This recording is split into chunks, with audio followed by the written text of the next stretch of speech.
Launch झालेलं आहे महापालिकेचं, ज्या चांगल्या गोष्टी आहेत त्या मुंबईकरांपर्यंत पोहोचवण्याच्या सूचना सर्व नगरसेवकांना देण्यात आलेल्या आहेत. सर, नाही म्हटलं की अंडरस्टँडिंग जे आहे ते होणार नाही, मग काही लोक जे आहे ते अंडरस्टँडिंग करण्याचा प्रयत्न करतायत का आणि ते अंडरस्टँडिंग होत नाही त्यामुळेच बदनाम भाजपला नाही, 100% काही लोक अंडरस्टँडिंग करण्याचा प्रयत्न करतायत. मला स्वतःला विरोधी पक्षातल्या 2 नेत्यांनी फोन करून या गोष्टीची विचारणा केली होती. त्यांना मी साफ नकार दिला होता. आमच्या सभागृह नेते असतील, स्टँडिंग कमिटी चेअरमन असतील, यांनाही विविध माध्यमातून अप्रोच करण्याचे प्रयत्न सुरू आहेत. आम्ही अशा प्रकारच्या गोष्टी करण्याला स्पष्टपणे नकार हा दिलेला आहे, कारण मुंबईकरांना दिलेल्या वचनाशी आम्ही कटिबद्ध आहोत आणि त्यामुळे पारदर्शकतेने प्रशासन चालवणं आणि स्वच्छ कारभार देणं हे आमचं उद्देश असल्यामुळे अशा प्रकारच्या कुठल्याही गोष्टींना आम्ही भीक घालणार नाही. कोणत्या पक्षातील ते नेते होते ते मी माझ्या वरिष्ठांना सांगितलेलं आहे.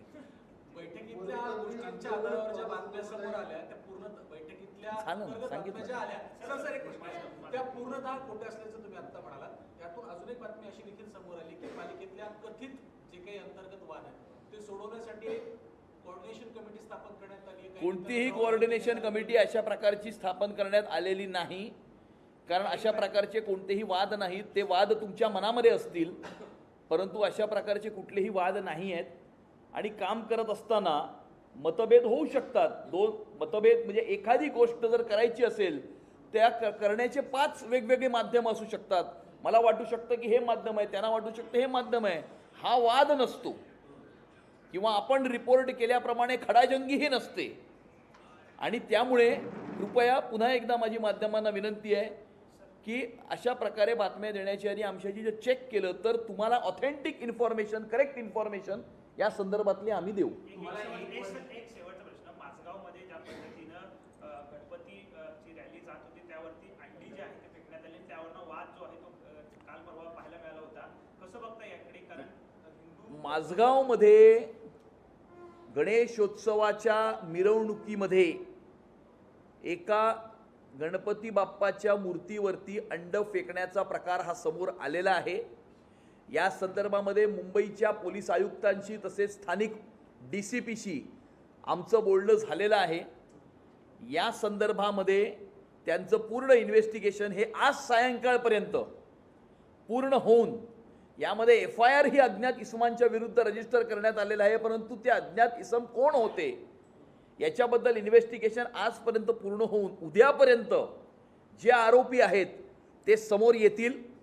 आणि मला असं वाटतं की ज्या प्रकारे देशामध्ये अराजक पसरवण्याचा प्रयत्न विरोधी पक्षाकडून केला जात आहे, अँटी इंडिया फोर्सेसला हाताशी धरून विरोधी पक्ष अनार्की किंवा अराजकता पसरवण्याचा प्रयत्न करीत आहे.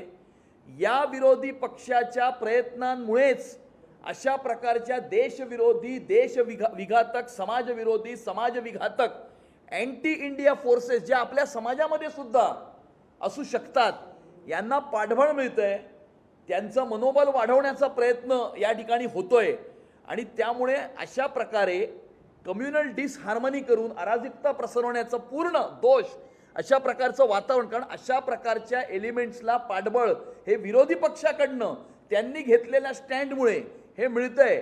आणि त्यामुळे अशा प्रकारच्या घटनांचं पूर्ण त्याची जी जबाबदारी आहे ती काँग्रेस पार्टी असेल, उभाटा असेल किंवा इतर जे काही विरोधी पक्ष असतील त्यांची आहे. कारण त्यांनी स्वतःचं संपलेलं राजकीय अस्तित्व पुन्हा एकदा जिवंत करण्याकरता अँटी इंडिया फोर्सेसचा हात पकडलेला आहे आणि त्यांचा पाठिंबा मिळवलेला आहे. सर एक प्रश्न असा आहे, एक प्रश्न असा आहे की मुख्यमंत्री देवेंद्र फडणवीसांच्या सातत्याने दिल्लीच्या वाऱ्या होत आहेत. त्या अनुषंगाने असं एक अपडेट समोर येते की मुख्यमंत्र्यांची केंद्रीय पार्लमेंटरी बोर्डामध्ये नियुक्ती केली जाऊ शकते, त्यांना तिथे जाऊ शकतं, त्याबद्दल काय? हा केंद्राचा विषय असल्यामुळे, हा विषय माझ्या अखत्यारीचा बाहेर असल्यामुळे त्यावरती भाष्य मी करू शकत नाही.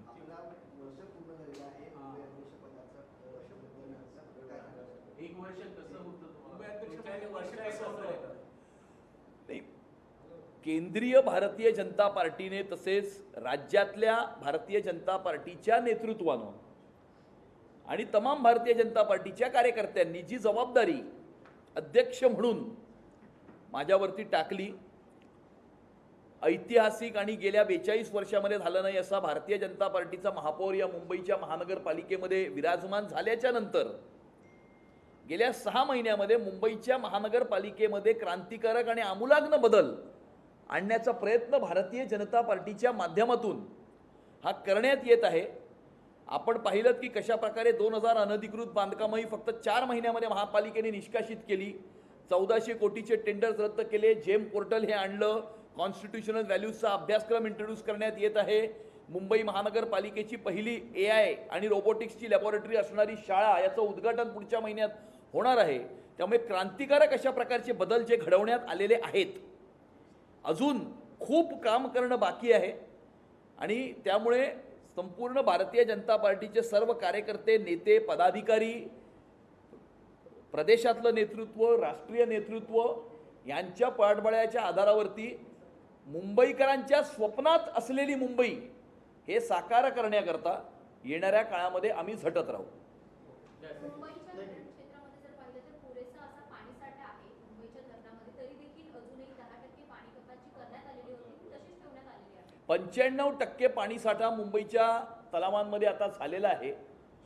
परंतु अजूनही पावसाळ्याचे पुढचे म्हणजे 30 आणि समजा 35 दिवस मॉन्सूनचे बाकी आहेत आणि पुढच्या 35 दिवसामध्ये कशा प्रकारचा पाऊस पडेल याचा अजून अंदाज येत नसल्यामुळे खबरदारी प्रिकॉशन म्हणून अजून 10% वॉटर कट हा प्रशासनाने कंटिन्यू ठेवलेला आहे. ज्या वेळेला प्रशासनाला हे कन्फर्म वाटेल की ऑक्टोबरच्या 1 तारखेला 100% धरणं आणि तलावही भरलेले असतील, ज्या वेळेला असं वाटेल, कॉन्फिडन्स येईल, त्यावेळेला तो कट जो आहे तो हटवण्यात येईल.